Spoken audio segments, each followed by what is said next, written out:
To fish the Sound or rivers or a huge offshore tuna machine, Defiance Marine has it. At Defiance Marine, be sure to power your boat with a Honda outboard package. Take advantage of the reliability and 5-year top-to-prop warranty on your Honda outboards. Our service department is always here to help and serve you as the customer. Did you know Defiance Marine has boat financing experts to help get you the best term rates on your new boat purchase? If you need financing for that new boat, call us today. We guarantee the best price, best service on a repower for your current boat. Defiance Marine is a Honda Premier dealership and one of the largest on the West Coast. Defiance Marine also carries all the gear that you will need. Everything from auxiliary kicker motors to fishing tackle and bait. Defiance Marine has certified technicians that are top-notch at their job. Some of the best in the Pacific Northwest at evaluating your boat issues and problems. Stop in today or give us a call for all your needs at Defiance Marine.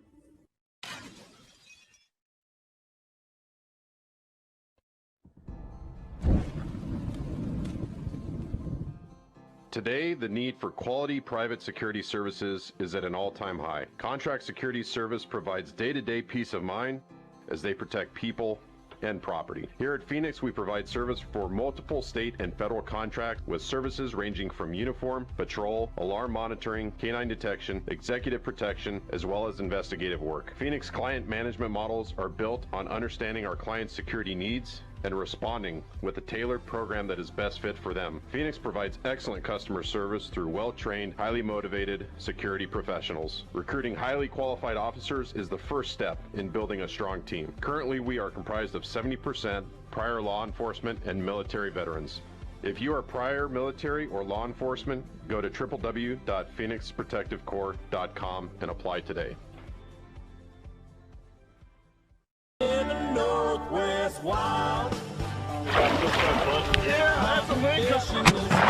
got a ballistic solution app on my... Tuna grounds are on the ocean, Tommy. We're going to do that. Don't go anywhere. We've got all the great fish that make great fish and chips. Things that I got.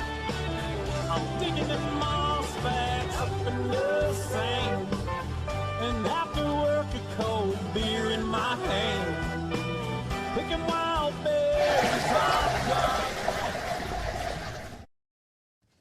Hey, good evening and welcome to Fish Show Northwest. Wayne England, Tommy Donlin here in studios, buddy. Yes, sir. Brought to you from the lovely shores of Summit Lake, located in Olympia, Washington. Always good to be back in studio. It is good. You know? Good to see you. Good to see you. It's been a week, but it's good. There's a lot less of you again. I know, yep. Down 42 pounds. Just going to keep rolling. I didn't even ask you when you got it. I'm like, I'm just going to wait to find out because I can see this thing is just moving forward. So yes. Nicely done. Thank you, man. And my cardio is probably very close to the best it's ever been. Oh, really? Yeah. Well, 42 pounds down for sure. Yeah, it definitely helps. Oh, for you sure. think? Yeah.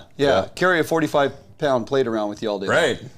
Strap that on your back and see how that feels, and you'll recognize what you've done. So, hey, I want to welcome everybody to the show. We got a great show lined up for you this evening, as we always do. A couple really good guests tonight, buddy. Yeah, we do. It's going to be some good info and some back in the bait lab finally. Tommy's got a great presentation lined up. We'll get into all that here shortly. I want to remind everybody as you're tuning in here, take some time later on or even now for a bit, jump over to our webpage, www.fishuntnw.com. Check out our online store, which we are revamping, so to speak, getting our inventory caught up after the Sportsman show, and still plenty of items there to choose from. And contact us if you have questions. Sherry will definitely get you squared away in that regard. But lots of great info there. We're continuing to add some new stuff here as of late, and that will be posted up here shortly. Some new blogs coming your way. So appreciate you taking time there. Also jump over to our YouTube channel if you have not. Help us out over there. Subscribe to our YouTube channel. Please share our content. Get it out there for lots of folks to locate us and enjoy what it is we provide each and every week, and in all forms of video and content. So with that, Tommy, we have a lot of good info to get through to tonight. Yesterday was a bit of a flame run for me. I did. Yeah, how'd that go? Oh, it was good. I made it down to the Portland Ori, the PDX, for the Pacific Northwest Sportsman Show. If you are planning to go down there this year, it's a good idea. You know, In Puyallup, we kind of experienced a little downturn on the number of vendors that were participating.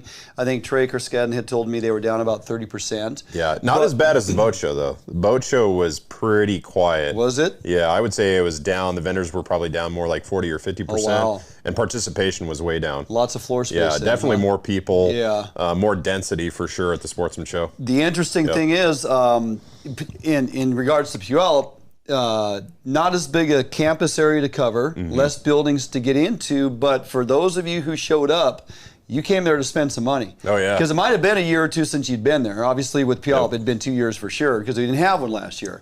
Down there in Portland yesterday, or just outside of Portland, plenty of people. Wasn't extremely crowded for an opening day, so it was kind of nice because you could walk comfortably up and down the aisles.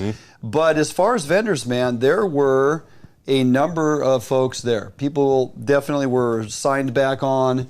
They were there participating. Lots to see and do. Lots of outfitters there to book trips. Talked to a number of folks. Seems like they were landing quite a few bookings. People are kind of back to that, hey, I got to get back fishing. It's been a couple years. Or I want to get back up to Alaska. It's been a couple years, right? So there was that going on, and then a lot of the typical characters that you want to see. And I spent a good amount of money there at the VIP Pro Escobedo's booth, getting some gear for. You need to look forward to this. You need to plan ahead of time. Take advantage of those show specials. Get your gear for the Columbia River fisheries. Get your spinners, get your hoochie spinners and things that Pro has that work so well down there for your buoy 10 fisheries. Yeah, it's not till August, but you take advantage of this stuff. Now's the time to buy. Now's the time to buy. So obviously spent a little time at the Max booth with the boys and just kind of worked around and tied in with folks I hadn't seen in a bit. Kind of course, promoting the show, of course. You know, people want to know how we're doing because we did not have a booth down there. And if everything goes according to plan, we will have a booth down there next year. So we're planning to attend both shows next year for sure. Already have some stuff in the works in regards to that, but introduced myself to a few new faces who they follow the show. They know who we are, and it was nice. Spent some time talking with Ken Valente of the Coldwater Strong. If you have not checked out Coldwater Strong, you look at this, Tommy. What do you think? Well, I was thinking it was a drift sock. I think a drift sock. That's kind of what it looked like, but there's no hole in the bottom. Yeah.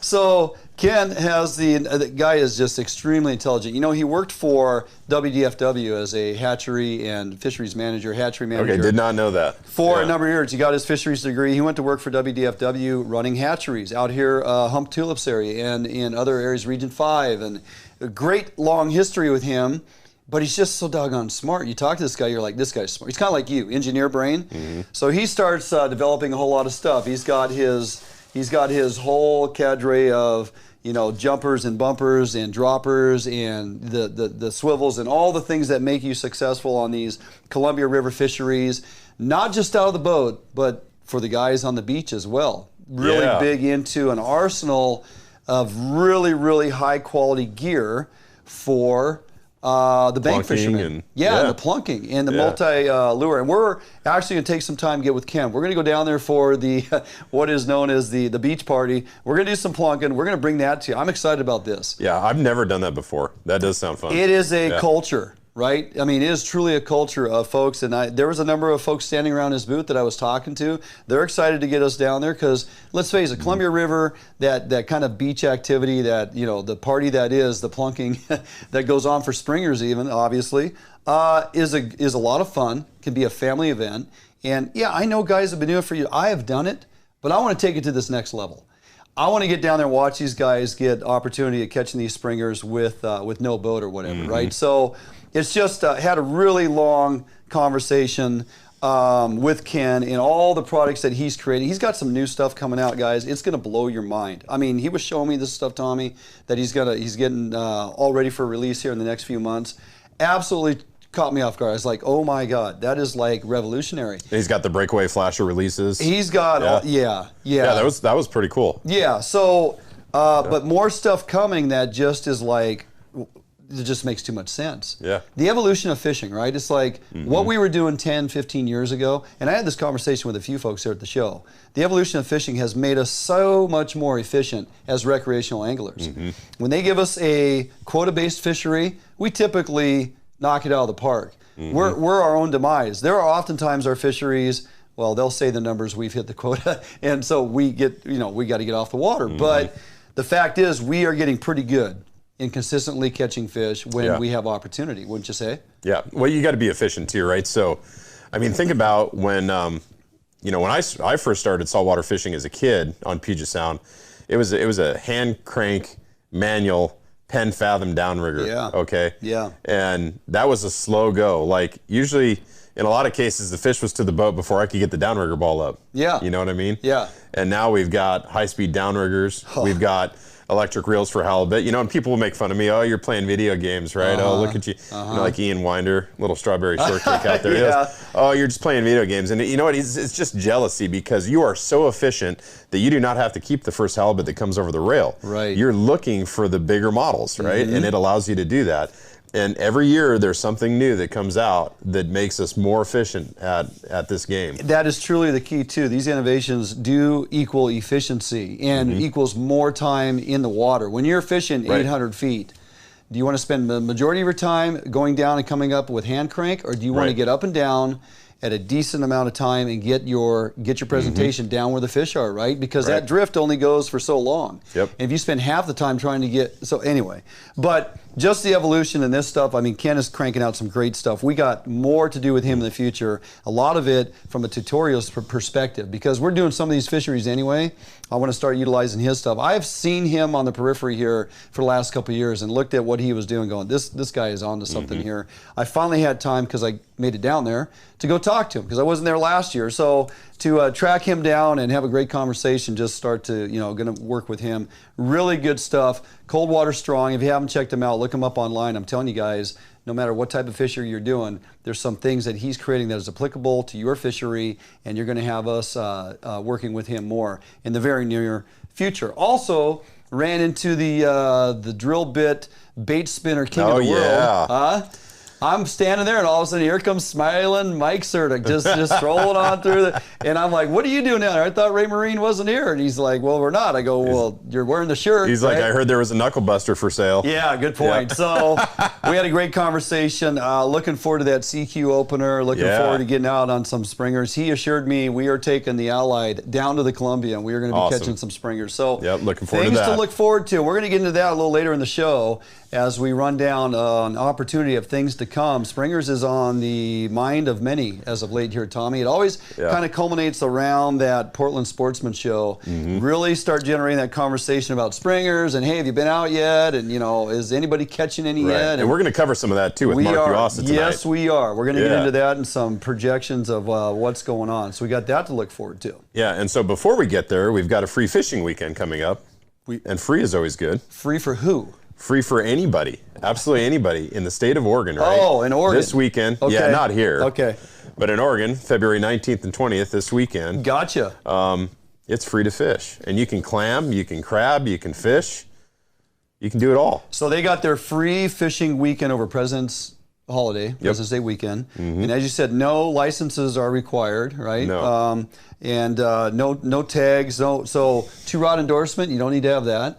You can fish pretty much anywhere the Columbia River endorsement isn't needed. So pretty much all the licensing that you need is like, you don't need it, absolved, right? Okay. Yeah, but you got to remember though, you do have to follow the rules and regulations and bag limits and size limits, right? So, you don't want to meet the game warden for the first time on your free fishing weekend and say, yeah, I think this is a salmon. I'm not sure. It might be a trout. How'd you guys do? Well, officer, look at this. We got 39 trout. Yeah. So you do have to follow the rules, right? And so you can go on to ODFW and check that out. Look for Oregon sport fishing regulations. You should be able to find everything you need there. Perfect. Well, take full advantage of that. I think weather's supposed to be kind of conducive to getting out. And great opportunity to introduce folks. So if you and that's the key. Yes. Yeah, that's the that key. recruitment component, right? We have friends, I don't want to pay for, you know what, we're going to take you fishing this weekend, and it's not going to cost you anything but a little boat gas and some food because, here you go. So great opportunity to take advantage of. Please do so. Here's one that caught my attention, got my hackles up a little bit, Tommy. I'm not going to lie. Yeah. So as you recall, in 2020, the federal listing of our gray wolves was handed down to at the state level in a lot of western states. the states are now in charge of managing their gray wolves. And it's like, okay, great, it's at the state level. What does that mean? Well, it means they're getting to recovery status that the feds can relinquish responsibility, give it to the states. The states can oversee the program and ensuring that, you know, it's balanced and whatnot. And ultimately, you want to get it to a point where part of the management of the program is involving the opportunity for hunters to harvest a percentage of wolves annually, which helps maintain that The balance. the balance. Right. Yes. So that's where it was. Yeah. Apparently, a California judge, puts the gray wolves back under Federal Endangered Species Act and puts the wolves back under that listing by range of environmental groups that had sued the Trump administration over its January 4th, 2021 delisting, which was subsequently defended by the Biden administration. So in other words, these environmental groups, these activist groups, these anti-hunting groups have gone back at the federal level to say, we want these wolves reinstated at the federal level. Why? Because if they're federally listed as ESA, you're not hunting them. Right, no matter what. You know, and so this is just another example where the facts and the data are not driving the decision making, right? Yeah, good point. This is an absolutely political situation. And it's unfortunate that you have one judge from California that is controlling everything at a federal level. Sure, it wasn't the governor. Yeah, might have been. It might have been. And so, you know, what this does is it doesn't affect all of our zones, right? We've got 3 zones in Washington Specific State, to Washington, right? okay. We've got Northeast, Cascades, and South. And, you know, we've got 29 packs. 23 of the 29 packs are in that Northeast quadrant, Correct. right? So because those are above that, you know, criteria level of management, so many mating pairs, right? Yep. They don't get to manage those under this new federal listing. So state retains the Northeast quadrant. Correct. Okay. Correct. Gotcha. But the other 2 zones go under this federal bucket. mandate now. Right. Yeah, which Sportsman Alliance came out, said they were very disappointed by today's ruling. It's clear that wolves have recovered across their intended ranges and when placed under federal protection. They're also going to continue to work with partners to ensure recovered wolf populations are properly delisted and returned to the state management as was laid out in the court case of 2017. So there's eyes on it. Yeah, right? there is. There's eyes on it. Yeah, and you know, similar remarks from Kyle Weaver, president and CEO of the Rocky Mountain Elk Foundation. He said, scientists, biologists, and professional wildlife managers agree that wolf populations are stable and growing, and as such, they should remain under the umbrella of state management, since state wildlife agencies successfully manage all of their other wildlife in line with the North American Wildlife Conservation Model, which is a widely accepted model that we've used for years and years and years, and it works really well. And that is what is being attacked by all these anti-hunting groups across the nation. Really strong opposition to the North American Wildlife Conservation Model here in the western states on the West Coast. Washington, Oregon, California are under a barrage of action suits and these anti-hunting groups going after everything they can at state levels and whatever courts they can get into just to muddy stuff up. And they have a tremendous amount of support because 3% or less than us hunt. Right. Right? Yep. It's a numbers game. It's a numbers game. So people need to pay attention to this. We have more information coming in the next couple weeks. We're going to start directing you folks to some additional groups that you need to be tied in with, connected with, get online. We can do a lot of work simply by submitting things online and get the attention of those that need to be paying attention to the other side. Because there is 2 sides to this, and these anti-hunting groups serve no purpose for us. That's for sure. That just want to enjoy our opportunity that we've been given. So, hey, by the way, before we jump out for a break, last week we pulled a name out of the bucket. And I have moved everything over there next to you. That entire chair is filled with Fish Hunt Northwest and Max Lure components. We have tried to reach out multiple times. It's been a full week. I finally said, that's it. That's unreal. We gave it a week. You know, there's a phone number on there too. And nobody's answering. So for those of you that qualified at the Sportsman Show a couple weeks ago, either by spin of the wheel or by purchase on Saturday and Sunday, as we had advocated for on that Thursday, your name is in the bucket. So we're going to pull out another name, and hopefully we can get a winner on this week's drawing, because that is close to $150 worth of stuff. Yeah, absolutely. So there we go. Ryan McCann Ryan McCann has won that prize pack, Fish Hunt Northwest and Max Lure.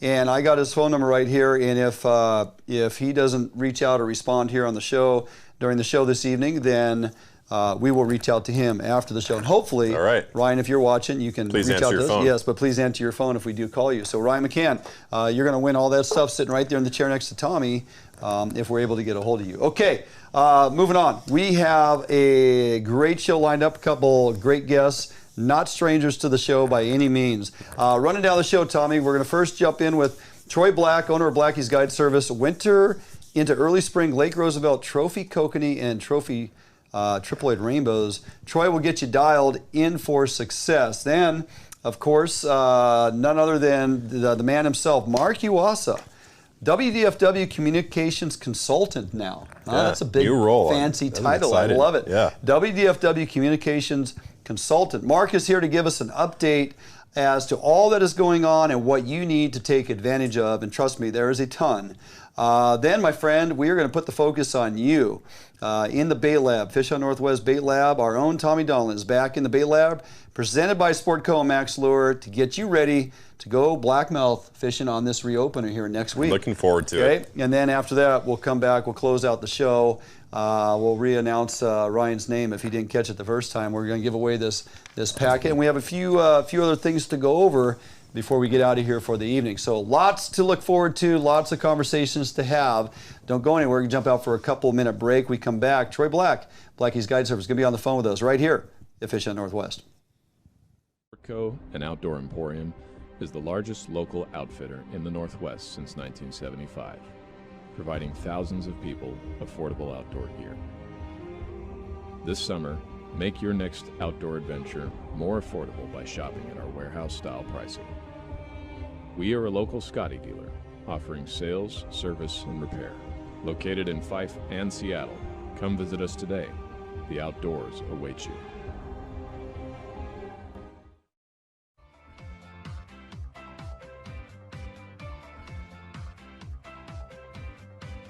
It's easier than ever to browse homes and connect with an agent on the go with Better Homes and Gardens Real Estate's mobile app.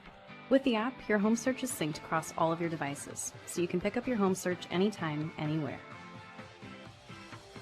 Take full advantage of an enriched, mobile-optimized map search experience. Use location services to quickly find homes near you that match your search criteria. Draw your own map boundaries to find homes in a specific area, and apply layers to view school districts, neighborhoods, zip codes, and more. The app's user-friendly design makes it easier than ever to find a home you'll love. Narrow down your search results, save your search criteria, and save your favorite homes. You can browse your saved homes in a list view that puts photos and key details like price and square footage right at your fingertips.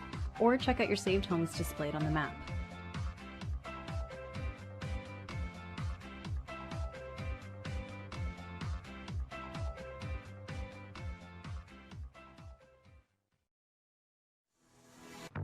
Yep, for sure.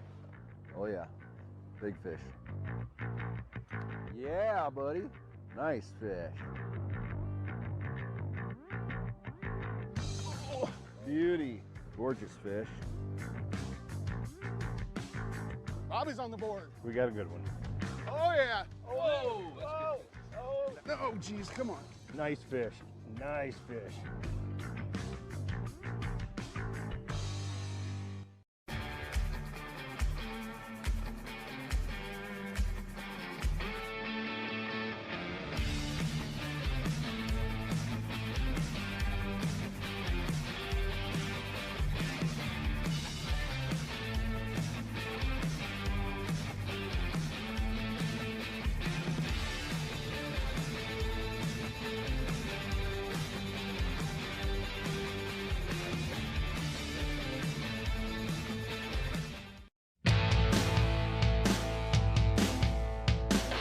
Hi, this is Joe and Megan from Archery World.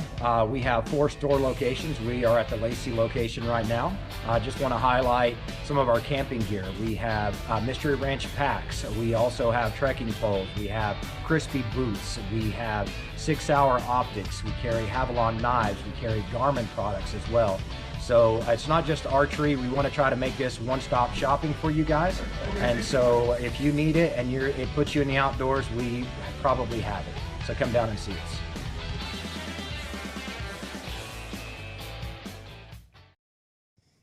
Hey, welcome back in studio here to Wayne England, Tommy Donlin, Fish on Northwest, and one of our favorites on the phone when it comes to trout kokanee at Eastside Fishery. Brought to you by Defiance Marine, over the rail with Troy Black, Blacky's Guide Service. No stranger to the show. Check him out, www.blackiesfishing.com. Troy, so good to always get you on. Thanks for taking some time this evening, buddy. How you doing? Good. How are you? Thanks for having me. Oh, we're great. We're great. Really looking forward to here in a few days because our calendar's finally aligned.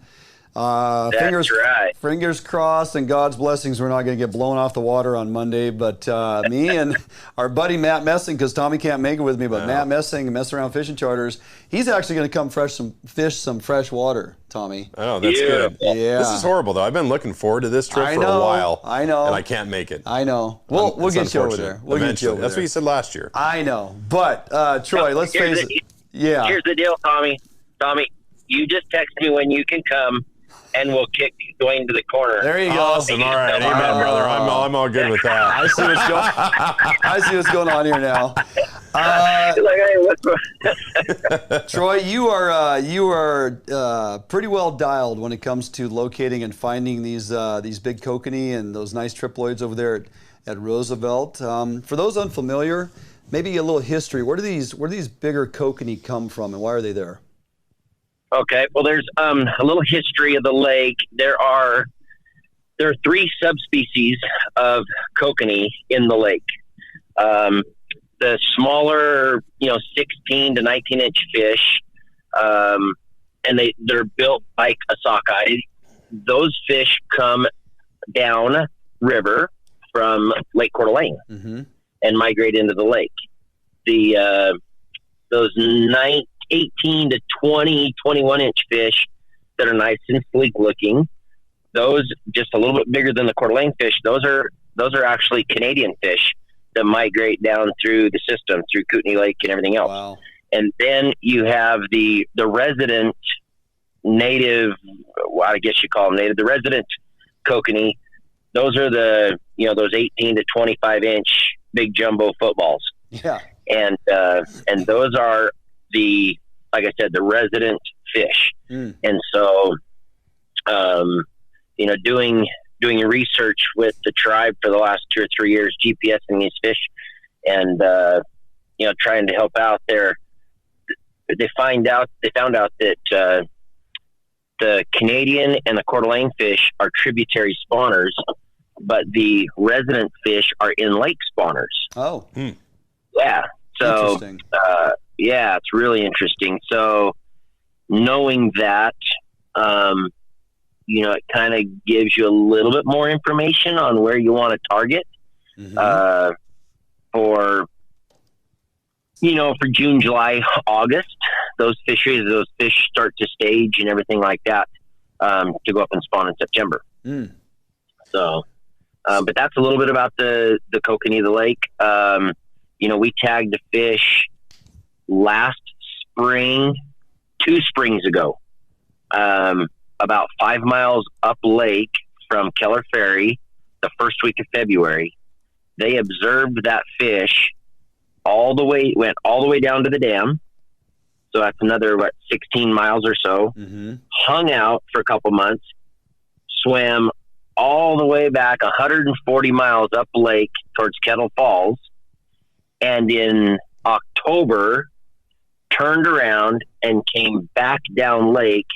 And by the 1st of February last year, when we were tagging fish, that fish was back to Keller Ferry. No kidding. Unreal. Yeah, unreal. So trying to dial these fish in when they're like that, it can be a chore. Yeah, for sure. So talk about that a little bit. So it sounds like, you got that June, July time frame when you've got the larger models in. How are you finding, like if you wanted to just target those large fish, those large kokanee, what tactics and techniques are you using just to find the fish? How do you find them? Okay, so So the fish in November through until they start bringing the water back up. So they're dropping the lake right now at about a foot a day. I think we're at 1277-ish today, and just found out they're going to take it down to about 1250. And bottom pool, I think, is like at 1228 or whatever. So we got another 25 or 30 feet to drop. As they drop the lake like that aggressively, it flushes all the shrimp and all the bait down to that bottom 10, 12, 15 miles of the lake. Well, all the fish, the triploids, the rainbows, everything, kokanee, they all follow that bait down to the lake, and then they'll hang out. And somewhere, that middle to end of May, when they start bringing the lake back up, those fish then disperse again, and then go into the spawners will go into their staging areas to spawn. And so, and they go deep. They get off the surface and they go back down. And so if you're, middle of June through 1st of September, if you're trying to target great big spawner fish, then you get into the tributaries, the mouths of the tributaries, like the mouth of the Sandpoil, mouth of Kettle River, mouth of Hawk Creek, those places like that. And they're just out there swimming around. So, in the summer like that, if I'm not summer Chinook and sockeye fishing, I'll be over there. I run 4 downriggers, and I put this is exactly how I start them. I run one at 45, one at 50, one at 55, and one at 60. I run 50 feet back, and they're going to be in that 45 to 75 foot column. That's just where they're going to hang out in the summertime. When it gets super, super hot, they'll drop down to 80, 90 feet. But those 80, 90, 100 foot fish, I have a hard time getting to fire. But those 45 to 75 foot fish, you mark them on your screen and they will bite. Yeah. Historically, when I've been successful over there, Troy, and it's been hit and miss for me, to be honest, I do recall and have logged that, those fish that are in that 45 to 55 foot, 60 foot, seem to be pretty active biters on a pretty consistent basis, as you're stating. Yep. But I also found that the consistency there in the couple of years that I was finding them like that, they like to be out in that 300 foot water, but at that depth. What is your method in locating those fish? Are you typically finding them consistently in, say, that 300 foot water? Can it be in that 200 foot water? Is there any variance in that regard as far as overall depth and then actual depth that you find those biters? Yeah, so I concentrate a lot of my time around the Keller Ferry area during those summer months, simply because we have family that has a place there. We camp in there. We've been there. We've been going there for 40 something years as a family, and so that's the 10 or 12 miles that I really dial myself into. And so what I've done is I took the time, got my topo maps, and I found those underwater cliffs and big geographical changes, and so underwater stuff. So those fish are still structurally oriented, even though you'll have a spot in the lake that you'll find a flat that's 50, 60 feet deep and then drops off into 300. I'm going to fish around that area, and those fish are just in there milling around, staging. And what's crazy is you can be in 300 feet of water, down 45 feet, mark a fish at 50, hook that fish, and it's a 20-inch walleye. Really? Suspended like that? Suspended like that. Yep. How about that? Yeah. So that's really interesting. So those, and I think like the walleye, I think they're just in there. They know there's bait there. They're feeding. Right. And so, so not every mark is a kokanee. Right. You know, but I just try to, you know, like I said, I just try to find those drop offs, those cliff edges, those big gullies that are coming down adjacent to the main lake, and then just fishing around in there. Yeah. So hey, these kokanee are eating I believe you've told me before, it's like a freshwater shrimp species. I'm curious. You know, have you ever played with your sonar? Are these things way too small to get onto your sonar, or can you actually see those in the water column? And the reason that I'm asking is when I go tuna fishing, right, I can see where the thermocline is on my sonar, and I can see, I call it a schmeg layer, but it's, you know, it's kind of like all the copepods and the zooplankton and the phytoplankton and all of those smaller organisms are just like stacked on that thermocline. I'm wondering, can you see any of that with your sonar? So in the wintertime when they're flushing the lake, like they're doing now, I don't. In the summertime, I will see pods of bait. And it'll just, and what it'll look like on your screen is just a black ball. And, you know, it could be 30, 40 feet to 100 yards long. Wow. It's like, oh my gosh, look at that. What is that down there? It's 60 feet deep. And it's 30, you know, 60 feet down, and it's 30 feet thick for 100 yards. Wow. And you're looking at it like, what in the world is that? And all of a sudden your rods are bouncing and you catch kokanee. It's like, whoa, well, okay, well that's the shrimp. Right on. So you will, so in the summertime when the water's more stagnant, there's always current, but when it's more stagnant, you will find those chunks of those clouds of shrimp. Yeah. That's really cool. Makes sense. Speak about a little more about this time of year, colder water. They are drawing the water down, so you do have some water moving, obviously. Are the fish up shallower? I know, you know, side planer program over there can be pretty conducive to locating and being successful. Downriggers fished shallow to kind of get a spread going. Talk a little bit about your approach, downrigger versus side planer, and how you decide which one to go with. Yeah, so right now, as of today, we were on the lake today fishing. The water temp was 38.6, and it was steady the whole day, which is about 3 degrees colder than normal. This time of year, water temp's about 41. All the fish are up in the top 15 feet of water, and so you know, we're catching them on the big boards, on the side planers, for sure, because as you're driving through a pot of fish or a fish, you know, it's scattering from the boat because it's, you know, it's up on the surface in a shallower chunk of water. And so what you have to do with your downriggers is, you know, just make sure they're long sets. I caught 3 fish today on my rigger. I was like 150, 175 feet back, and I was 5 feet deep.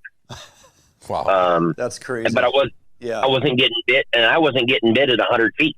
Oh. I just kept paying more line out every time I'd come rebait. And I was out there in that 150 to 175 foot range when then we started getting bit. A lot of guys, I saw several guys today that were just long lining, no boards, no riggers, nothing. And when you do that, you need to be probably 200 to 250 back. Oh, wow. That's a country mile. That is a long ways. Yeah. Yep. And that, you know, that gear is only maybe a foot or 2 under the water. Yeah.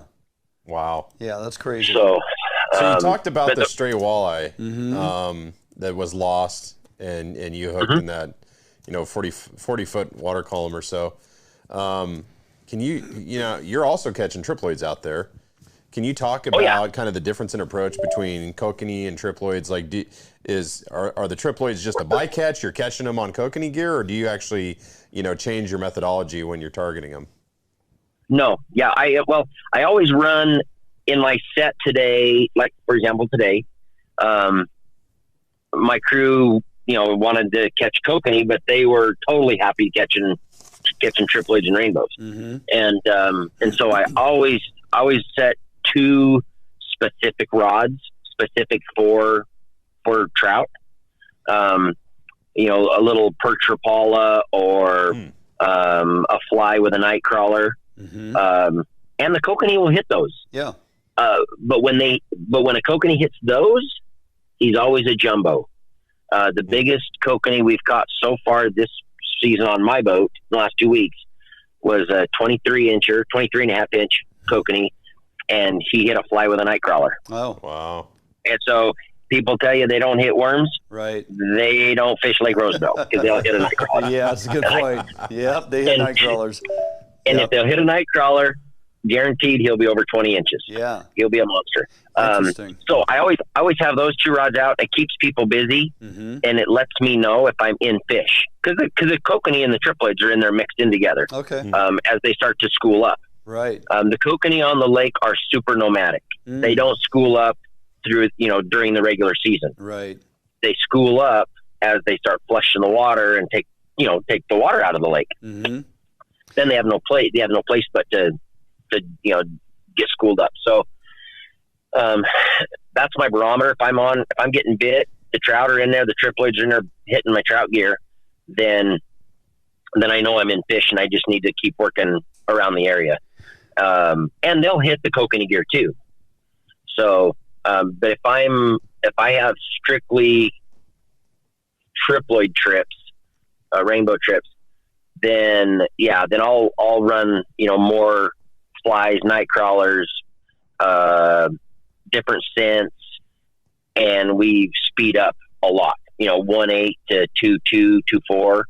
Sometimes in the summertime when the water's warm, I'll run needlefish, big needlefish, and I'll be 2.8 to 3.4. That's cruising. Wow, that's cranking. Yeah. Yeah. Let's talk a moly.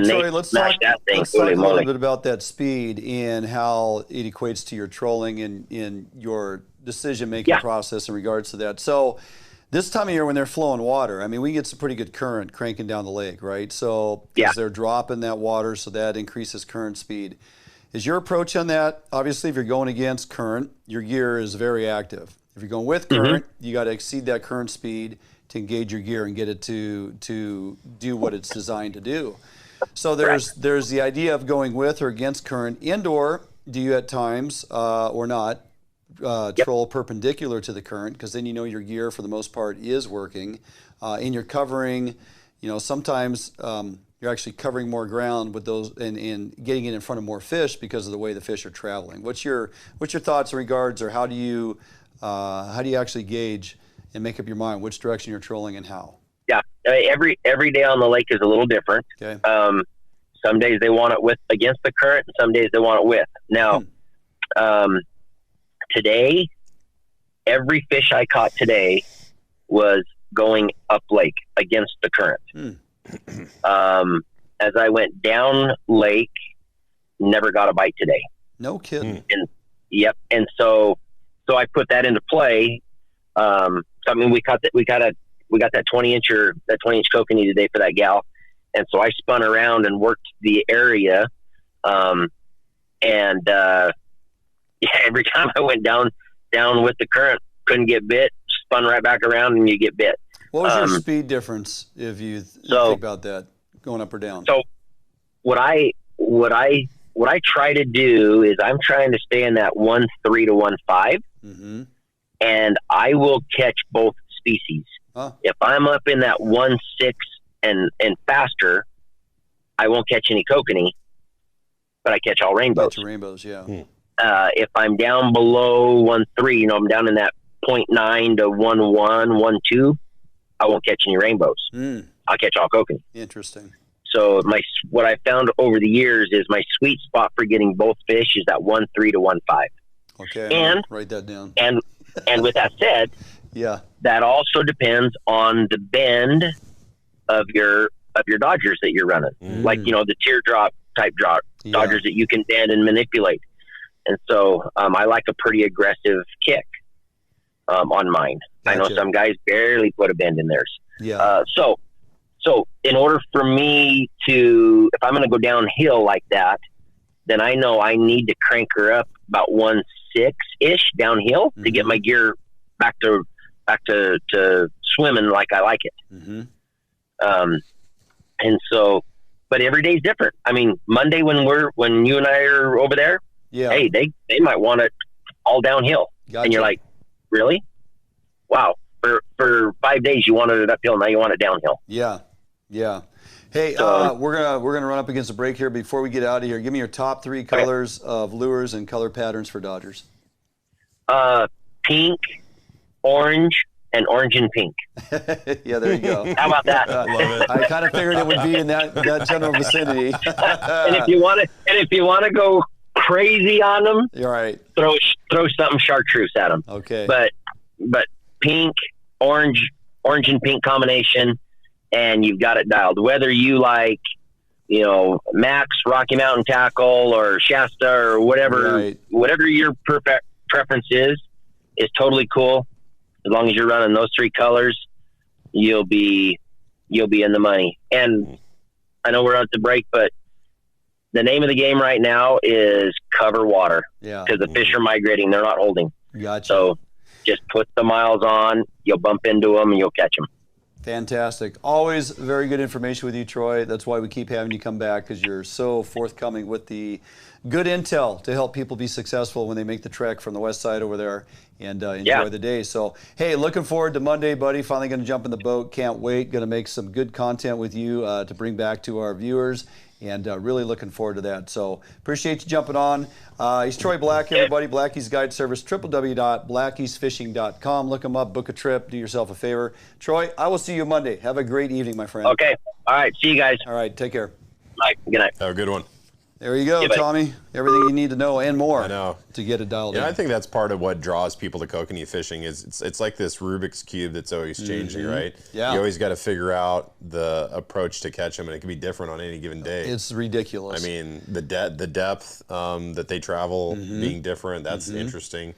The speed they travel, the speed that you have to travel, right? Yeah. And then going with the current, against the current, not always the same. Right. And then it's almost like fishing the ocean in a sense, because you've got to cover, sometimes like 15, 20 miles to figure out where those fish are, right? Like he said, right now they're migrating, and so you got to cover a lot of water. So, in a lot of aspects, it's almost like what turkey is to a big game, a big game hunter. Yeah. It's kind of like, what kokanee is Good to say ocean salmon Yeah. fisherman. And you think, well, it's they're here yesterday, we should just be able to go and get them. But I mean, you're talking a 190-mile reservoir. Right. It doesn't work that way. It just doesn't work that way. Or 150-mile reservoir. Flaming Gorge, where I'm going this summer, is a 190-mile reservoir. Same thing. It's hunt and peck and try to find them. And when they're up shallow, you're now marking them on your electronics. Right. So you rely on a lot of the stuff Troy was saying, widespread, far setbacks. Yeah, that's crazy. 200 feet, 250? Yeah. Man, I've never heard of that. Braided line. Yeah. All right. So you can get it on your spool. All right. Great stuff, as always, from Troy. We are up against it here. We're going to jump out for a quick break. When we come back, don't go anywhere. Mark Yuasa, now the WDFW communications consultant, Tommy, and he's going to jump on with tons of great info on things that are happening now, things that are coming in the near future, additional things to look forward to. Our full-on WDFW roundup with Mark Yuasa. We come back from this break right here at Fish on Northwest.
A Northwest favorite for almost 40 years, Arima Boats are manufactured with pride right here in Bremerton, Washington.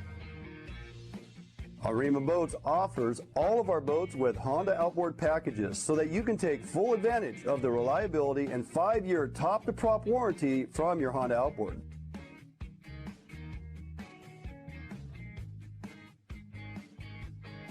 With literally thousands of Arima boats on the water throughout the Pacific Northwest, Arima boats are a proven hull design that offers incredible fuel economy and all of the amenities that a serious angler is looking for. All Arima boats are built without any structural wood materials. That is why we back our boats with a lifetime warranty. All of our Arima boats are designed to maximize deck space while also providing ample seating. Contact us today at Arima Boats for all your boating needs and let us help you get out on the water. Welcome back in studio here to Wayne England, Tommy Donlin, and boy, ton of info from Troy, wasn't it? It's amazing, man. There's so much detail there. I hope that people were taking notes. I hope they were too, and if they didn't, they can go back and watch it because there was a ton of detail, and the success is in the detail, and it's ever changing. So, but moving on, our next guest, who has been waiting patiently as we're running a little long as we typically do, Tommy, in our backyard, presented by Phoenix Protective Corp. Mark Yuasa in his new position, WDFW Communications Consultant. That just sounds... I like the ring to that. I like the ring. How you doing, Mark? I'm doing good, guys. Doing good. Well, appreciate you taking some time to jump on with us tonight. Kind of a WDFW roundup of sorts. And, you know, we got a number of meetings that are fast approaching here. Tommy and I will be covering them week by week and as we progress through this season-setting process. But got a meeting coming up on March 4th, I believe. What's on the docket? What can folks anticipate? Yeah, well, let's back up a little bit here first. So it's kind of, I feel like a kid at Christmas almost. On February 23rd, which is right. Next Wednesday. Yes, we're going to be hearing about Columbia River Spring Chinook seasons being set, and after seeing some of those forecasts popping out, earlier in the month here. Boy, I mean, it sounds like things will be looking good on paper, at least. We'll see what these in-season counts go, but if all pans out, I'm kind of geeked about that, and a little less constraints on those lower tributaries, the Cowlitz and the Lewis and Klamath. So, it should be a good one, that's for sure. And like you said, go ahead. Oh, I was going to say, yeah. So I did jump ahead there. We do have that coming out the 23rd, and I, as well as you and many others, are anticipating, hopefully, as you just mentioned, good numbers, and we can look forward to some great opportunity. On the heels of last year, that was kind of lackluster on a few of those tributaries you just mentioned. So let's hope for a decent rebound and some great opportunity in that regard. But moving ahead, we do have the forecast meeting coming up on the 4th. So lots of folks anticipating some good numbers on some of our fisheries, but we can't really jump into exact numbers. But what do you know so far? Well, I mean, like you said, tune in on March 4th for that on the televideo. So I think that's really nice. That gives access for a lot of people to kind of hear what's going to come down for us for this year. But I mean, just looking at that ocean coho run, the forecast that came out a little while ago, I mean, it's hitting 1.2 million. I know last year we were at 1.7, but I mean, the post run was more like 1.1 million. So if we're on track, and things look like they did like last year, and, bless this person, but, former state fishery manager for the coast once told me that if you see anything over 700,000 coming back, that's a pretty darn good number of coho. And with 1.2, if we're off, hey, I think there'll still be some excitement on the coast for people to look forward to. And, a lot of this has to do with, I think we're just seeing some better ocean conditions for the second year in a row. Exactly. We're in that neutral state, right? So, I think between that and just, what we saw last year, I hope, fingers crossed, we'll see some stuff coming back better than we did. That's good. It's interesting, Mark. I was looking at those ocean conditions, and, when you look at the tuna runs from, say, like 2007 to 2012, when we had those banner tuna years. The ocean conditions are very similar.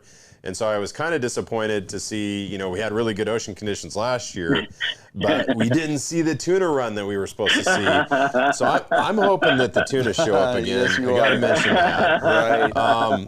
But, you know, another fishery that I know is near and dear to your heart, and a local fishery here in Area 10, is our Blackmouth fishery. And we got a little sneak peek of that, right? It was like a little tease, like, you know, here everybody gets to go out, you know, fishing was good, and then we shut it down, but we're going to get another chance at it. Can you remind everybody like where the quota is and kind of what to expect, and how many days do you think we're going to get? Yeah, no kidding. Yeah, so, you know, it's scheduled to open next Thursday, February 24th. They did switch it up, and in the 3-day week now will be Thursday, Friday, Saturday versus Friday, Saturday, Sunday. But it does start on February 24th, so 1 Chinook daily limit. You know, we're from what I heard, the catch guidelines right around 43%, I want to say, somewhere in there. But, you know, I think the caveat to this whole thing is that you've got Area 5 opening up, you know, soon after on March 1st. So, you know, I think the hope and the idea is maybe that'll spread some of the pressure. But, you know, I mean, hey, if it's good, you know, there's going to be people out there fishing just like there were right before it shut down early in January. So, you know, anticipate, you know, hopefully some bigger fish too. You know, I got a feeling, I got a sneaky feeling they'll be bigger. Yeah, you would hope so. And I mean, hopefully a lot of the sublegals have moved on, and we don't, you know, cut ourselves short here by too high of encounter rate on these sublegal fish before we actually retain our quotable fish. So got that to look forward to. I'm anticipating hopefully we get at least 6 days. As you said, Mark, after March 1st, you know, it's part of that pressure will bounce out to CQ. I'm really hopeful that we can see this Blackmouth fishery make it into March 4, 5, 6. As far as I'm looking at it, the tide setup for 4, 5, 6 seems a lot more conducive to catching fish than this first early part of it. What are your thoughts? You think we'll make it into that second weekend?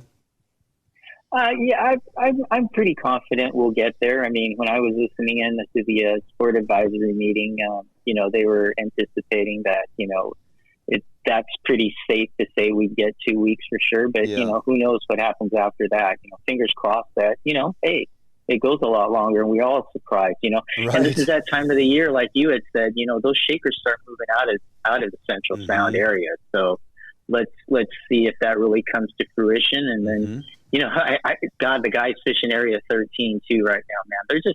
They're quietly catching some nice they sure are down there. You know, I hate to bust their bubble on that, but you know, it is fishing. It is fishing. Yep. It is. That's right. Yeah, so get out there and follow John Kaiser around. That's what you just said? That's what I heard you say, Mark. That's what I heard you say, too. Yeah. Yep. Look for the little glass fly. That's right. There you go. Not the big boat, the little boat. The little boat, the little sneaky, stealthy, yeah. So, you know, another one, and Dwayne kind of mentioned it briefly, but the CQ opportunity, you know, I think a lot of people, this opportunity, I think, catches them by surprise. They're almost, you know, you associate, you know, CQ in the Strait, almost the coast, you know, you kind of think like halibut and lingcod, and then boom, you get hit with this March 1st Blackmouth opener, right? And it is phenomenal fishing, and it always surprises me how many people don't take advantage of this fishery. You know, what are your thoughts on the CQ fishery, Mark? Are you excited for it? Oh, God, yeah. After what we saw last year, and, you know, this is one of those things, right? You can, you know, unlike Area 10, you can say, I want to go on X date in March, and you're going to be able to go, you know, whether that's March 1 or March 31st. Right. You know, it's a season fishery, so you're not driven by any guidelines or quotas. So that's a nice thing. You can bank on going there anytime between March 1st and April 30th and having the opportunity to catch someone a Chinook. And the later time frame you go, you know, you'll start seeing some of these bigger springers that start sneaking in too. And, you know, and I know those fish are in those upper teens and some nice quality fish.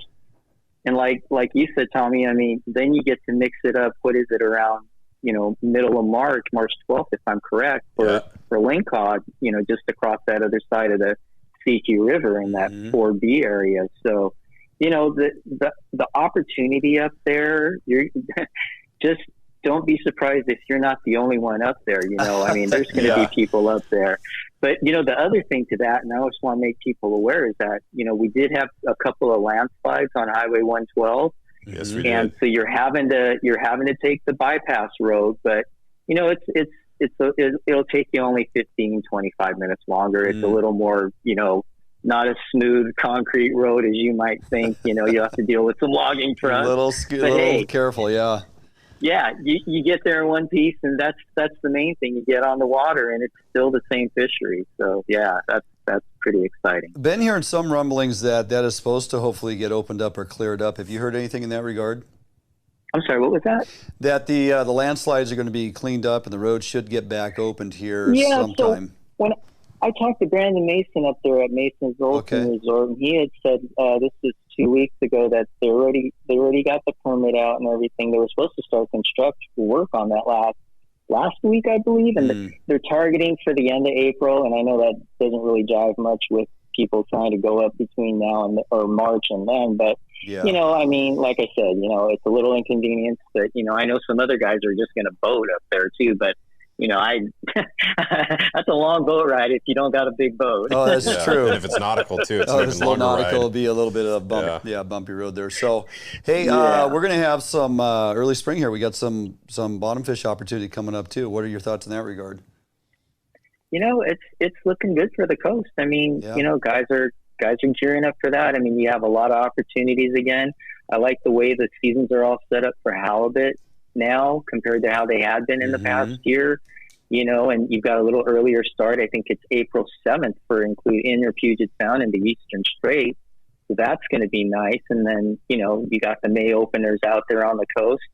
And, you know, one thing when I had talked to some of the state coastal bottom fishing managers is that, you know, they'll be keeping an eye out, and if things happen like they did last year, we'll get some of that late summer halibut opportunities in there too. Yeah, so, I'm looking forward to that. That was always a fun thing for those guys salmon fishing out there. Right. So. And the fish just get bigger and bigger and yes. bigger. And it's so good. They do. Yep. And I mean, the cherry on the ice cream and on the whip is that we've also got some clam dates coming up. What can you tell us about that? Yeah, well, you know, I mean, we've got some digs going on tonight through, the 18th here. And, you know, it's been a banner season, and now we've got, 25 spring dates set starting here on March 1st. And, you know, part of that switches out to the morning tide. Right. And you know, think about this, guys.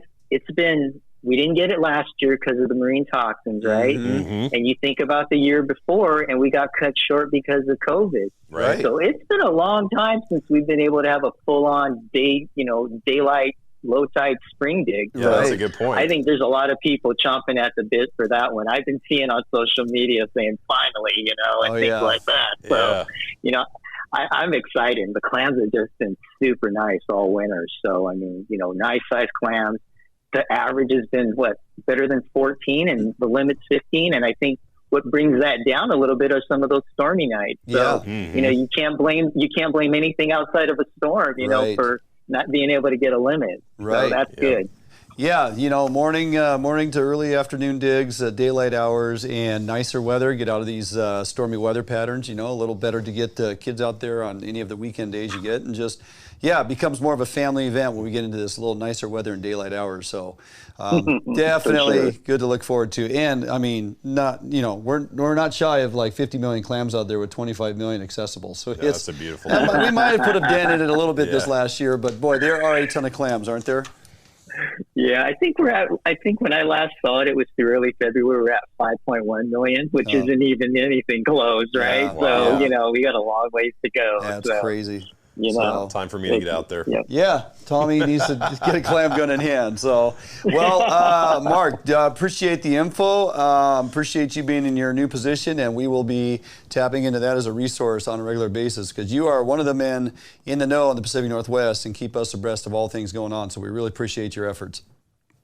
Well, thanks, guys, for having me on. I appreciate it, and we'll see you guys out on the water here soon. You got it. All right. Oh, yeah. There you go, Mark. Mark Yuasa, WDFW communications consultant, Tommy, and we're glad to have him on board. That's for sure. Oh, for sure. So, all right. With that, we will jump out for a quick couple-minute break. We come back. You are front stage and center in the bait lab. In the bait lab. This Blackmouth discussions has got us kind of worked up here. I do want to get out to CQ. I was really hoping they get that road open. But as he said, as Mark said, an extra 25 minutes or so around about it. Not a big deal. You're going to head that way anyway, so just, suck it up and go do it. Drive slow, drag your boat, and look forward to some amazing fishing coming up. And it's a great fishery, too, because you're not running 10 miles. It's just right out front. A couple miles. Yeah. And you're right there. Pretty amazing. With the price of fuel, yeah, it's important. It's important that if you can take advantage of some of these amazing fisheries within a mile or two of where you're leaving, as in your harbor, who does not want to go do that? Yeah. So this getting into this early spring, it may be a little crowded out there. People want to go fishing. And if we can get back on the water chasing salmon early like this, it's guaranteed to draw some attention. So, but to help folks be successful in that regard, we're going to take it one step further. We're going to jump out for a break. When we come back, Captain Tommy Donlin himself will be in the bait lab, breaking it down for you, showing you all things to be successful in the realm of catching blackmouth. There's a commonality on top of your table there. I took notes. Yeah, there is. There's a certain color that stands out. I'm going to sit here and monitor the screen and see if folks pick up on. Anybody can notice. See if what's going on with your display here this evening. In the bait lab with Tommy Donlin. We come back after this commercial break right here at Fish Hunt Northwest.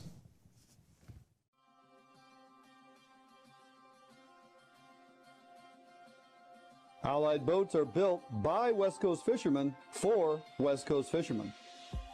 Deep V 21-degree dead rise at the transom guarantees a smooth ride no matter the conditions. Allied offers all of our boats with Honda outboard packages so that you can take full advantage of the reliability and 5-year top-to-prop warranty from your Honda outboard.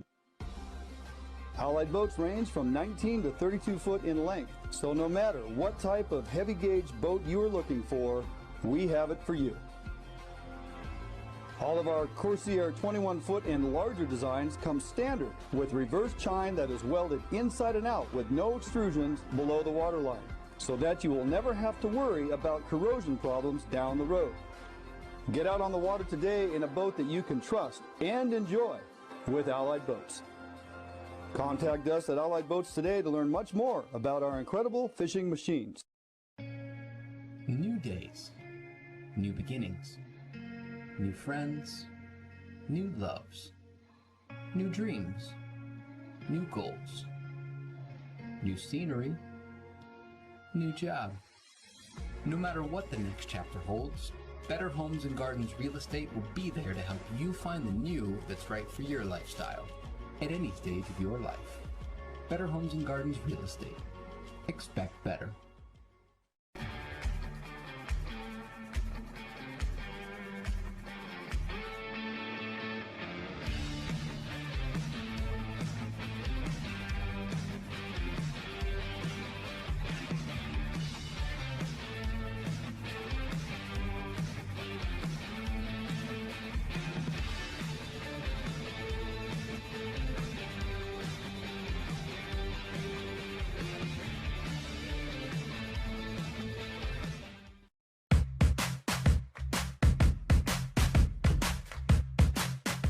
Hi, we're Joe and Megan Malico, owners of Archery World up here in Lacey. We're a full pro shop, so we have a full pro service also. We have a huge indoor range. We carry 11 bow lines, all the major bow lines, and then there's subsidiary companies too. Like if we carry Bowtech, we carry Diamond. If we carry Matthews, we carry Mission. When you come in, we're going to ask you, what kind of price point you're looking for. What's your hope, what's your goals with your boat, and with that information in mind, we'll point you in the direction of, that price point bows, and then maybe give you the option to test fire, maybe a higher level bow, just so you can compare. But it really is all about getting what it is that's going to work for you. We don't upsell anyone. They shoot it, they like it, they don't like it, they don't get it. We don't operate like that. So if you need it and it puts you in the outdoors, we probably have it. So come down and see us.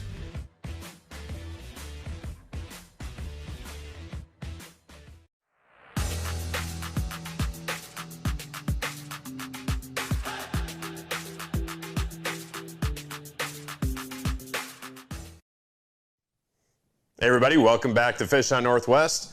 We're in the bait lab, brought to you by Sportco and Max Lure.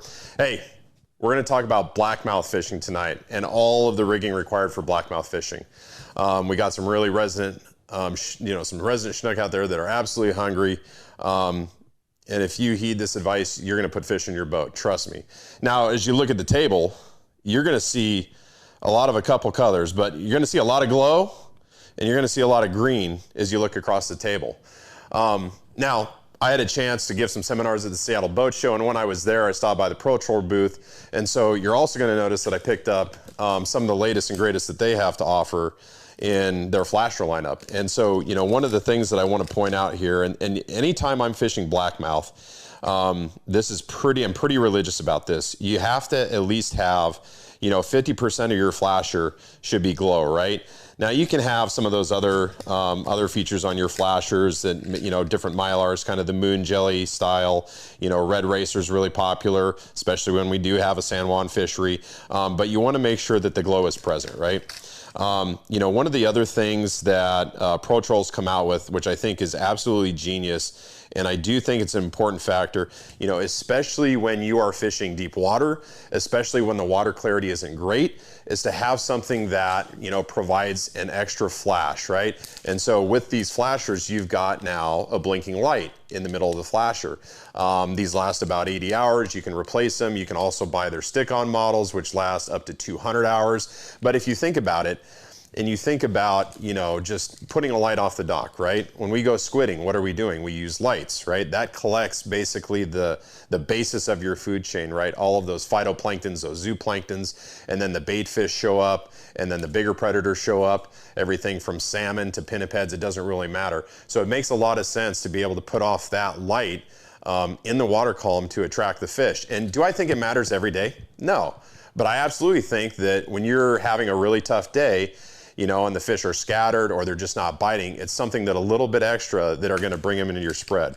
So, the first thing I would do is really, start with a flasher that's got this kind of profile to it and this kind of light emitting feature to it. The other thing I'll say is, this is a standard flasher. So if you do want to turn this into a breakaway flasher, if you remember, Dwayne did a bait lab a while back that shows how you can convert your standard flasher to a breakaway so that you're not actually fighting the flasher when you're salmon fishing. So it's a great idea to go back and find that one. Now let's go back down to the table. What I want to talk about next is really size profile, right? And so what I did here is I laid out, starting with your coho killer, going to your kingfisher, you've got two coho killers, and really from the surface, they look the same, right? You got different eye color, but then when you look at the back, you've got a glow side. This is your Irish cream, right? And then you've got the chrome on the two face. So you've got kind of the chrome, and then you've got the glow and the UV on the other side. As you go this direction, you've got your 2-inch, you've got your 3-inch, you've got a 3.5, and you've got your 4-inch. Now, you might think, we're fishing blackmouth. Isn't that a small lure game? Aren't they eating sand lance or small herring? And I tell you what, salmon can be a finicky eater, right? And so, Dwayne and I saw this last summer fishing the Chinook bite right off Nia Bay. They wanted nothing but, and these are summer run king salmon, and they wanted nothing but the 2-inch kingfisher, chrome face. That's it. They wouldn't take any other spoon. They wouldn't take any other size. That's it. And so when you look at this lineup, that's why I've got every size listed here, because if you go out there and say you want to run, a small profile, because you are fishing blackmouth, and you start with the 2-inch, but you're into small fish, right? And so you're constantly just releasing these fish. Well, your goal is not to go out there and release a bunch of sublegal fish and put a lot of hooks and mouths, right? That's not the goal. Your goal is to catch keeper-sized Chinook that you can bring home and put in your freezer or on your grill. And so in that scenario, right, it makes sense to step up to that bigger size, right? But on any given day, until you sample that first fish and know what they're feeding on, you don't know whether they've got the 3-inch bait in their stomach or they've got a 4-inch bait. So you really got to be ready to vary your presentation until you find something that works. On the other side of the table here, you've got your ace high flies. And same thing. You've got your junior, which, and sometimes, and I've seen a lot of micro herring over the past year, year and a half, you never know when they're going to be on it. So having something small in there really goes a long ways. And by the way, these are all herring egg colors. This is your needlefish ace high fly. Slimmer profile, works when they're into the candlefish. You know, and the other thing is you'll know when you catch a blackmouth that they're in the candlefish, typically because you will see the scrape marks in their gills, in their gill covers, right? So that means they're down, they're on the bottom, and they're digging in the mud to find those bait. And then you've got your full profile ace high fly here. Okay. Another thing is, you know, you can always vary your profile by adding a tail wagger. Okay. So go to the table here and take a closer look at this. So what is a tail wagger? The tail wagger is effectively this mini hoochie with there's a swivel in here. And this is a welded ring because this was bought exactly like this. But if you wanted to make your own, you can convert them with a size 4 split ring and your own hoochie, whatever color you want. They come in all sorts of different colors. I'm a big fan of anything that glows. Love pearl white, a lot of UV in here. But effectively what you're gonna do is you're gonna cut this solid ring, you're gonna install the split ring, and then you're gonna take one of these hoochies, take a small barrel swivel, insert it in there, attach a Siwash hook, right? Because that's what this is. You need to have an open eye so that you can crimp it onto your barrel swivel. And then you've just made a tail wagger rig. Now, the one thing I will tell you about this rig is that, and especially for blackmouth when we're typically trolling a little bit slower, maybe, you know, 1.5 miles, 2 miles an hour, it's not quite that, you know, ocean summer run king style speed, like 2.5 knots. What I'm gonna do is I'm gonna take this spoon, and if I put it on the table here, you should be able to see it. I'm gonna put a bend in just about the last quarter of this spoon, right? I'm gonna kick the tail over. And so I'm just gonna take it, put my thumbs together where I want that bend, and I'm gonna put a bend in it. And I'm gonna put it in the water, and I'm gonna swim this spoon. And at the speed that I'm going, if it's got enough action and it's wiggling right, I'm gonna leave it. If I feel like it's kind of still a dog, I'm gonna bend it even more. It's better to have too much bend than not enough bend. You have to have the action there. Now, obviously, if you bend it at 90 degrees and it starts twirling, right, you bent it too much, but bend it back. The same thing goes with a coho killer. So when you look at a coho killer, and this applies to our blackmouth fishery as well as our summer fishery, you wanna put a very aggressive bend in this coho killer. Almost to the point where it's in a U. That is the bend that I want in a coho killer. Super aggressive, has lots of action, just a really good way to fish a coho killer. Okay, now it's not just about lures. I love lures because, you know, you're not sitting there wondering like, oh, is my bait still there? Did I rig it right? Did I rig it right? And it fished good for 5 minutes and then it lost its form and now it's doing a helicopter, right? Or it doesn't have that tight drill bit spin. And so the next thing I wanna show you is I really wanna show you a rig that's like a foolproof bait rig. Okay, absolutely love this rig. So let me bring this over into the table, move some of this other stuff aside. And so what you're looking at here is a Rice Davis head. Okay, and you're looking at a rigging wire. They call it a teaser head tuning rod. Okay, there's the packaging. It comes in, I think there's about a 10 pack, and this is what it is. It's a wire, and it's got a little hook on the end. And then this hook, you're gonna form into the 2 holes common to the vertical flange of this head right here. And you're gonna bend the wire back so it's pointing directly aft. Now what you're gonna do is, you're gonna slide your bait onto this wire, and now that becomes the backbone of your bait, okay? And you can form it in whatever shape you want. And here's the other thing. This doesn't just work for anchovies. It works for anchovies, it works for red label, it works for green label, okay? It works for a variety of those baits, so really, really well. And so you're not sitting there cutting, you know, cut plug herring and then going, okay, well, it's been down there 20 minutes. It's probably mushroomed. I got to pull it up, right? Every time you take a line out of the water, you're not fishing. And so, you know, that kind of brings me to my next point. I've got these on the line, right? And I'll have maybe 2 down if I'm fishing all bait. but I've got 2 more rigged up. So if I get hit and I don't stick that fish and I bring it up and I've been, you know, just ripped off, I'm just gonna grab another leader and clip it right on and I'm good to go. If you bring it up and you're sitting there and you're rigging that next bait, you're wasting your time, right? So always try to have extras rigged on leaders ready to go. So it's just one snap and boom, you're going, you're on, okay? Yes, sir. There we go. Oh, I was wondering, there you go, one more. All right, can't forget those. You gonna keep throwing at me? All right, here we go. The magic sauce. Thank you, sir. Appreciate it, appreciate it. Okay, the only other thing I wanna mention about these wires is that you have to cut them, right? You're not gonna use a full length wire unless you were to run like a purple label herring maybe, okay? Even a blue label, you're gonna be cutting this wire.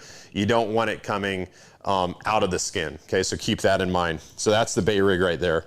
You know, the other thing, and we've seen this from time to time, we saw it last summer. I know Dwayne's been out Blackmouth fishing, and which is why he was throwing me some fire gel. But Potskis has done a really good job with their latest lineup, and we're pretty much always smothering the lures. And I joke a lot because Dwayne's putting this stuff on like cologne, deodorant, rubs it on himself, puts it in a spray bottle, hits his face a little bit, and then he rubs it all over my flashers. So I have to hide my flashers because he will just absolutely slather them like barbecue ribs, okay? Now, the other thing I do want to cover is, you know, there's always going to be a time where, you know, you're running bait, I'm not catching fish. You're running spoons, I'm not catching fish, okay? And maybe the bite was good and then it died and it seems like whatever you're throwing at him doesn't matter. That's when I'm gonna pull out the plugs. And so that's when I'm gonna come and troll fast, number one, right? So I'm gonna pick up my speed. Instead of trolling 2 miles an hour, it's gonna be 3 miles an hour, maybe more, and I'm gonna blaze through there. And so what I've got here is I've got a couple of the Silver Horde lineup, kind of the UV purple glow, kind of a green design here in pearl, and then your herring aid. And then I've got a couple smaller atomic plugs, okay? These are the 4-inchers right here. 602, and I can't quite remember this color, but kind of a green and pearl, an older school color. But I'm gonna troll fast, right? And I'm looking for a reaction bite, right?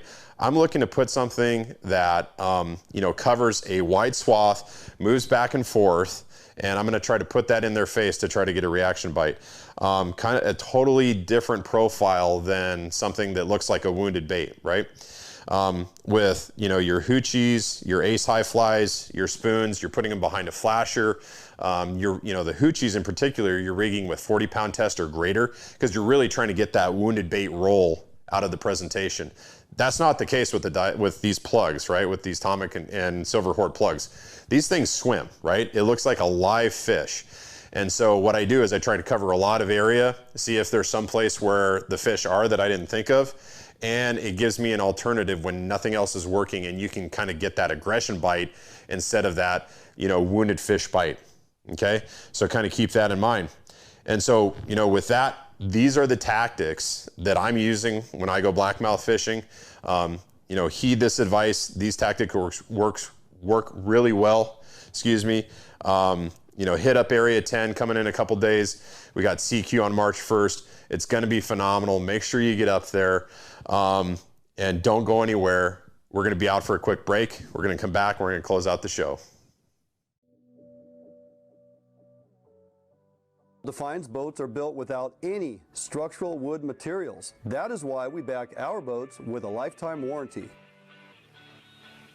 All of our Defiance boats come standard with large fish boxes that are fully insulated so that you can ice your fish properly all day. Defiance boats feature a 21 to 22 degree dead rise at the transom and a large reverse chine for incredible handling and stability offshore. Defiance boats are foam, flotation filled, and unsinkable for the ultimate in safety while fishing offshore. Defiance boats feature fuel-efficient hull designs with large fuel tank capacity so that you can have maximum fuel range for making long offshore runs completely safe and affordable. All Defiance boats come standard with self-bailing decks for improved safety while at sea. Defiance Boat offers all our boats with Honda outboard packages so that you can take full advantage of the reliability and 5-year top-to-prop warranty from your Honda outboard. Defiance Boats for all your boating needs, and let us help you get out on the water.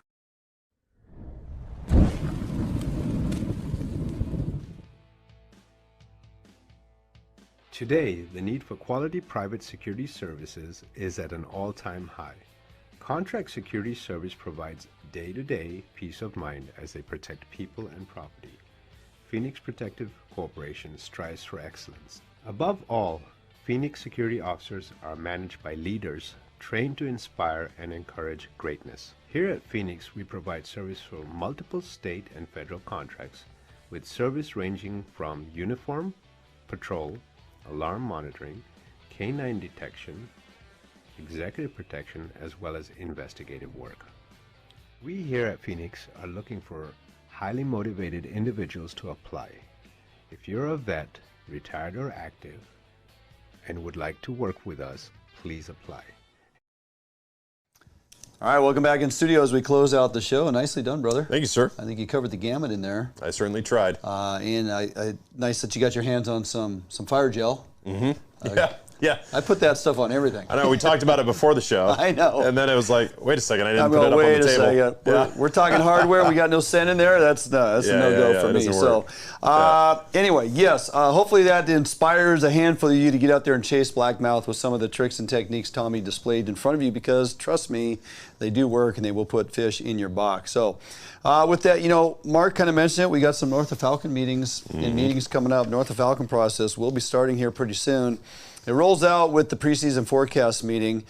All of that in that meeting schedule. I get messages from time to time. People ask, because now that everything is online, we're so used and accustomed to everything being online, Tommy, with all the Zoom and the COVID and everything, as we get past that, thankfully. But the meetings are easy to land on, and you can have those running in your background, listen to them with your earbud at work if that's what you got to do. But if you're interested in this stuff, and you should be, the meetings are going to kick off. We got the forecast meetings coming up.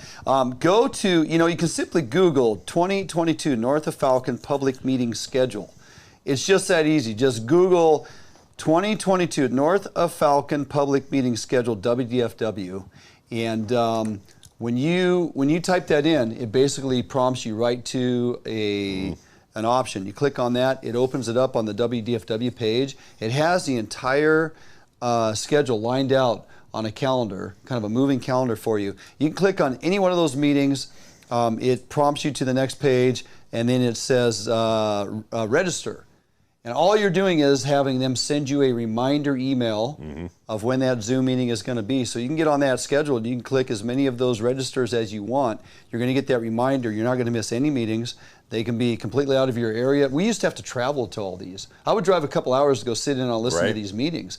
Now I can simply register, watch it from home, and keep track of what's going on, and kind of see what the numbers are lining up, and start planning my vacation time if I need to, based on forecasts and the opportunity we're going to get. Who doesn't want to see some of these fisheries hopefully open up to a 2-fish retention? Yeah, for sure. When I was growing up before you, and then you younger, like 3 decades later. Yeah, we were used to 2-fish limits. 2 fish was kind of like the norm. I thought it was like 6 or 8 fish when you were a kid. No. Okay. Actually, there was no limit. There was no limit. Take what you want. Didn't need a license. It was like Oregon weekend free fishing, right? So, and then it kind of started shifting towards, well, this particular river you get 1 fish, but over here you can still get 2. And we've just become accustomed to all these 1-fish limits. Yep. It really is getting to the point where I don't know if we'll ever get 2-fish limits back, but we do have some pretty substantial numbers coming in. I want to see where some of these are going to land. And if we do, in fact, maybe out here in this coastal region, get opportunity on some of our tributaries to retain some of these hatchery Chinook that we continue to put back in the water year in and year out. Oh, that's it painful. Makes absolutely no sense. First couple of weeks October, big, fatty, nice chrome tributary Chinook, white belly, and you got to put it back in with a clipped adipose fin. So let's hope we can get there on some of that. It would be to your benefit to tune in on as many of those as you can. I know often you guys get frustrated. You say there's no reason to tune in, Tommy. It's like they don't listen to us anyway. Knowledge is powerful if you're not paying attention to what's going on the hunting front as of late. And all the groups coming after us. Yeah. And if you're not up to speed on the fact that there are organized groups that do not want us hunting and do not want us fishing. Yep. They would just like to see that all go away. Yeah. Well, if you think the meetings are a waste of time, then you're missing the overall message here. Right. And just to reiterate, we're such a small population on both the hunting side and the fishing side that we really can't afford to not support each other. Correct. And I don't care if you don't hunt cougar or you don't go duck hunting or you don't fish salmon or whatever the case is. It doesn't matter. We are in a period of time where it is the principle of it, and we absolutely need to support each other every time, and we have to be vigilant. 100%. Yeah. Nailed it. Okay, with that, we are going to jump out of here for this Thursday. We are done. Looking forward to next week. Going to have a whole bunch of more info to bring to you folks. I will have spent a day on the water with Troy Black. Looking forward to that. Going to get out fishing. So weather looks pretty decent. No major storms coming in, and conditions are ideal as we roll into next weekend. Spend this week getting ready for that Blackmouth opportunity and/or get out on the water somewhere. There is a lot of great fall, winter trout fishing opportunities happening right now on some of the lakes that are open year-round. Get those holdover rainbows. There's things to do, so go make it happen. Have a great week. Be safe. We'll see you next week right here in studio.